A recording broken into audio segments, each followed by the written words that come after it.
Você que é corredor, quer saber o que você precisa fazer para diminuir as dores ou então para tornar sua corrida mais eficiente? Eu sou Isabelle Guedes, fisioterapeuta, e nesse canal eu ensino você a melhorar o seu estilo de vida, a sua saúde e também aprender uma série de habilidades comportamentais. No vídeo de hoje, eu vou compartilhar com vocês uma história que eu mesma vivenciei no mundo da corrida.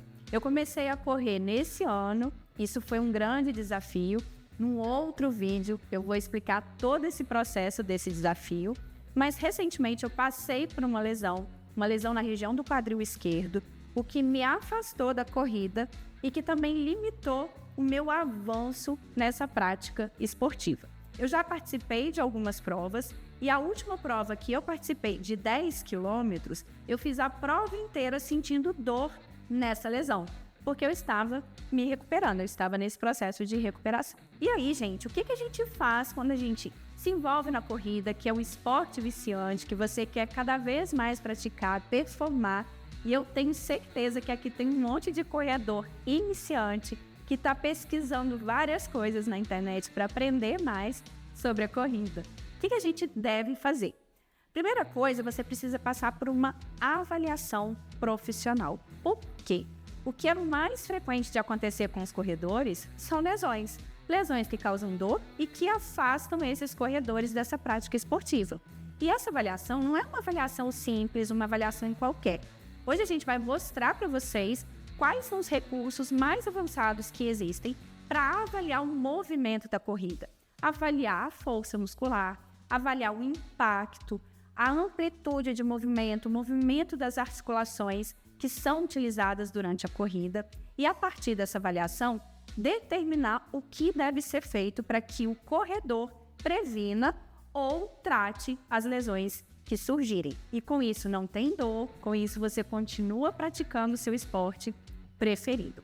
Essa avaliação, gente, ela vai ser um guia para o seu treinamento.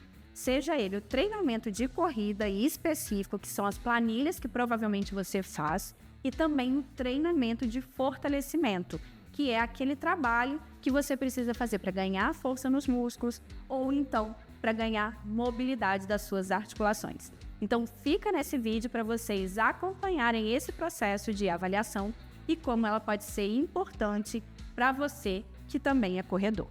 Essa avaliação é importante porque ela é o que a gente chama de avaliação funcional do movimento, né? Quando você vai no fisioterapeuta, normalmente ele vai pedir para você fazer um teste de caminhada, né, numa determinada distância, para ele avaliar a velocidade da sua caminhada. Ele vai fazer testes de força ou amplitude de movimento. Ele pode até pedir para você caminhar, mas ele vai fazer uma avaliação qualitativa, vai observar o seu movimento. Com essa análise, a gente consegue identificar exatamente quais são os ângulos articulares que estão acontecendo durante o movimento.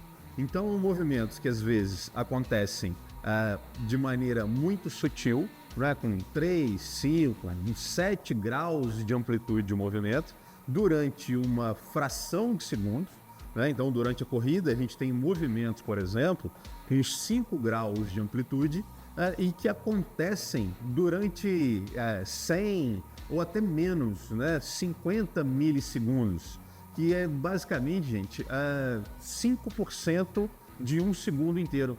Então, são movimentos muito rápidos que a gente não consegue identificar a olho nu.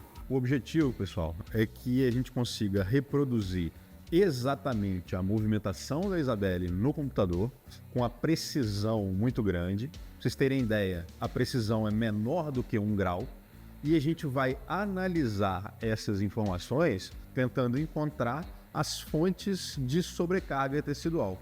Por exemplo, a gente sabe que uma movimentação excessiva da pelve pode gerar uma sobrecarga no membro inferior. Então a gente vai procurar procurar identificar se existem essas alterações, esses movimentos excessivos que geram sobrecarga nos membros inferiores durante a corrida, justificando então o sintoma que a Isabelle está sentindo. Gente, então resumindo, todas as dores que eu comecei a sentir na prática da corrida, dor aqui na perna, aquela canelite, dor no quadril do lado esquerdo, do lado direito, tudo isso basicamente acontece porque eu tenho um movimento do quadril. Isso é muito frequente nas mulheres corredoras por fraqueza dos músculos dessa região. Então, se o meu lado direito joga um pouquinho para frente, o lado esquerdo para trás, e isso vai influenciar no movimento do joelho, do tornozelo, a consequência, com o aumento do volume da quantidade de exercício, é começar a surgir dor. E aí, descobrindo, por meio dessa avaliação, que não teria outra forma de descobrir esses detalhes, eu consigo agora direcionar o meu fortalecimento. Então, existem exercícios específicos, exercícios que vão ajudar a diminuir essas alterações, a fortalecer os músculos e deixar o meu corpo mais preparado para fazer a atividade, o gesto da corrida. E um outro cuidado muito importante também é o seguinte, a gente pensar na quantidade, porque eu me empolguei demais e é isso que acontece com a maioria dos corredores. A gente se empolga, a gente começa a querer treinar mais, a gente quer bater o nosso recorde, então a gente vai aumentando demais a quantidade de atividade para tentar se superar. E se você tem uma fraqueza ali, uma alteração do movimento aqui, ainda faz muito exercício, as dores começam a surgir e muitas vezes essas dores não identificadas vão impedir a pessoa de continuar na prática esportiva. Mas a gente vai ter mais vídeos aqui no canal orientando esse passo a passo para quem quer começar a correr, quem tem algum problema relacionado à corrida, para que mais pessoas consigam desfrutar dessa modalidade que não só faz muito bem para a saúde mental, mas também para o coração.